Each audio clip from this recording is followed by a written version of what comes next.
This is Math 112, Section 2.1, Average Rates of Change.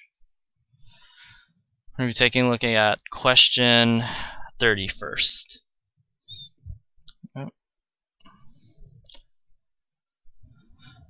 To begin, the definition of average rate of change is delta F all over delta X. Translate to F of B minus F of A. B minus A. This is on interval A to B. So for 30, the function that we have defined is g of x.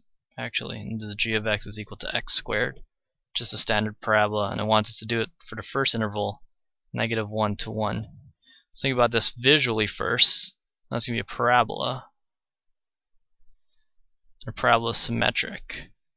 So we're expecting this rate of change to be 0 because it's flat. So let's see if the math agrees with us.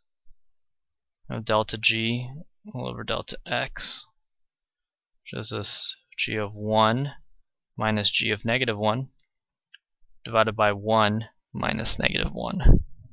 G of 1 is just 1 squared. G of -1 is -1 squared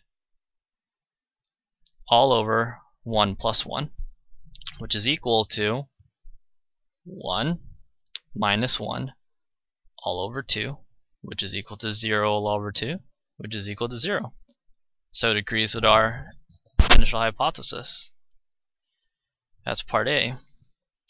Part B, they want us to look at the interval from -2 to 0. So let's draw our graph really quick. -2 right around here. Here's 0. So we expect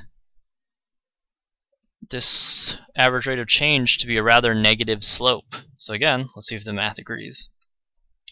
Start with the basic definition. Delta g all over delta x is equal to g of 0 minus g of -2 all over 0 minus 2. It's worthy to note that if you do a minus b all over a minus b, that'll work out as well. But it's easier to think of it this way because it comes straight from the definition of slope. G of 0 is 0 squared minus g of -2, which is -2 squared, all over, minus -2, which is 0 plus 2. 0 squared is 0, -2 squared is 4, and 0 plus 2 is 2, so you get -4 all over 2, which is equal to -2, which is a steep negative slope.